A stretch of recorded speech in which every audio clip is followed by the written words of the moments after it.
Hello and welcome to Dimsy Domain, and if you saw BYG Agami's channel, you saw this video talking about the relationship between Yami, Yugi and Yugi, but let's talk about the proper relationship between Yami Bakura and Bakura. And of course, I am joined with none other than BYG Agami. Do you want to say hello to all of these lot? Yo, what's up everyone? Yo, thanks for having me as well, Dimsy. As usual, and of course, it's a pleasure to have you on the channel talking about Yugioh. Now, the thing with Yami Bakura and Bakura's relationship is weird. It's a dysfunctional, poisonous, evil, messed up, one-sided, abusive relationship, if you can even call it a relationship. One question I've been wondering for a while, and I guess everyone else who's watched the Yu-Gi-Oh anime, is when the hell did Bakura even realize the existence of Yami Bakura? Well, the thing is, it's not in the anime. Well, there's one part in Duelist Kingdom, but it's more in-depth in the manga because the manga's clear. The whole Duel Monsters anime is it's an adaptation, but it's not a proper, full-on, in-depth... It's very, very ambiguous, yeah, isn't it? It's not accurate enough. But the part where we get to see that Bakura knows about Yami Bakura is in the RPG chapters in the early manga. It's when Dark Bakura and Tim play their first game.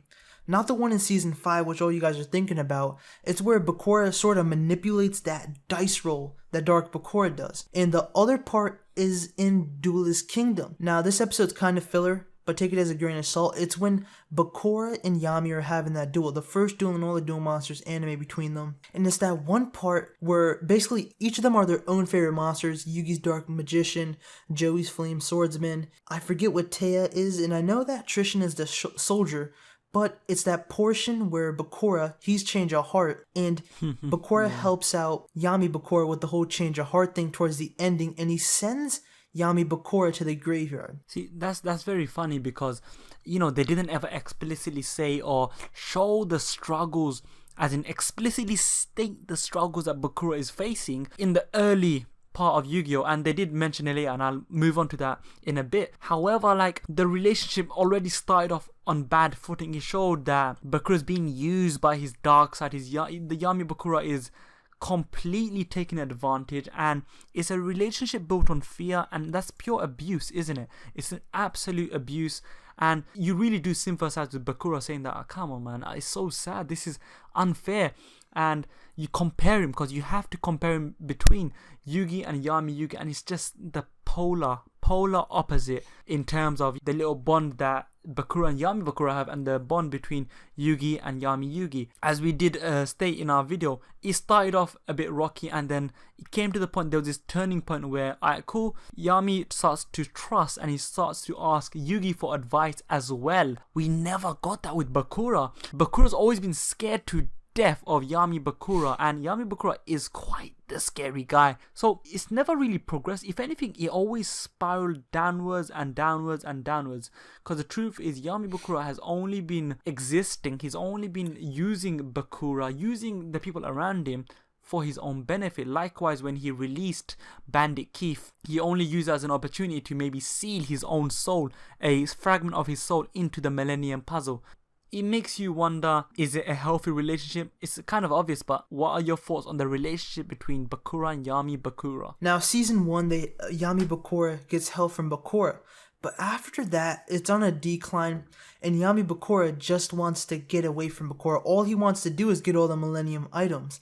And one thing people have to note is that Yami Bakura, he is the most villainous person in all Yu-Gi-Oh just because of this one thing. He has the Millennium Ring on it, and that contains a piece of Zork's soul. Make sure you check out who is the best Yami, link down below. You probably will see on the screen right now. Me and Agami both speak about the best Yami, who's between the best Yami. Doesn't mean the most evil Yami, but the best Yami in general between Yami Marik, Yami Yugi, and Yami Bakura. But sorry, carry on. Like, I look at Yami Bakura and Bakura as light and darkness, alright? Bakura is the light. He's such a nice, gentle person. He's also very good at dueling knowledge. He's like picking apart that whole duel between Joey and Keith, Mai and Yami. So he's very knowledgeable. And that's the saddest thing, isn't it? That Bakura's potential as a duelist was completely squandered through the introduction, the existence of Yami Bakura. It's like how, you know, when you have that one good kid who has such potential, and then he mixes himself with these very bad individuals, and then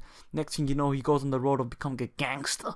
Yeah, but I know Bakura's no gangster, but you know, he's still a pathetic little toad due to the fact that he's enslaved by the fear that's instilled in him through Yami Bakura. And that's the saddest thing. Bakura becomes the biggest wuss. Bakura is a bigger wuss than Yugi, and I know I wouldn't say that. Listen, he's the biggest wuss, mate. Because look, Yami Bakura has him under his feet, under his toe, and if Bakura tries to escape, he gets reprimanded, he gets battered, he gets, you know, punished in some way. Yami Bakura has complete control over his life to the extent, and this is going to be the final segment in terms of the relationship on my part, is that when we saw the final segment, the final arc of Yu-Gi-Oh! Duel Monsters, Dawn of the Duel, it starts off with Bakura running away to not get possessed again. And listen, that's the final part, because that's the last time we see Bakura, when Yami Bakura says, listen, yeah, I don't need you. I need to get the final piece of the puzzle, the final piece of the millennium items, which is hidden in the memory games. And then he possesses Bakura again. And the saddest thing is that, you know, that Bakura has been trying his hardest. He doesn't want to be possessed again. But Yami Bakura is not having any of it. And this is what I take away. You have all of these arcs for them to grow. We've seen the growth between Yami Yugi and Yugi's relationship, but there's been no growth. If anything, it's always been declining. It's getting worse and worse and worse. It started off in fear. It ended with even more fear. It started off in abuse. It ended off with complete abuse. So there was no progression. It was the most unhealthiest relationship you see ever. Now, I want to finish the whole dark side of Bakura, because I did the whole lightness part. Yami Bakura is darker. He's very dominant. But you were talking about how Bakura is very weak, and he controls Yami Bakura. And we see that. We see that through the anime. The reason why Yugi could control a Tim and he stops attack from Kaiba and Duelist Kingdom is because maybe Yugi's a wimp. Maybe, all the jokes aside, Yugi's a very strong person. He just needs someone to unravel it. While on the other side, Bakura is a very weak person. See, here's the thing. I don't think he's that weak. It's just the fact that, you know, with Yami Yugi, he wasn't pure darkness. Because both Yami Yugi and Yugi have that sense of justice which they both share amongst each other. What the hell do Bakura and Yami Bakura share? And that's the reason why, because there's no common ground, Yami Bakura completely overwhelms Bakura in every single department. And that's the reason why it's difficult for Bakura to even get a foothold or some sort of edge towards Yami Bakura. Mm-hmm. Now, another thing is that, talking about Dawn of the Duel, that arc is such a huge development towards Yami Bakura. Not Bakura, because he doesn't appear in there throughout the whole major part of the whole arc, but we see Bandit Bakura. We see his true personality, and he is just menacing.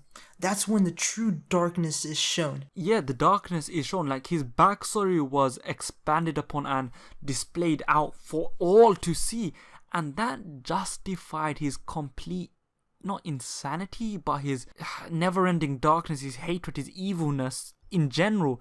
And how do you compare?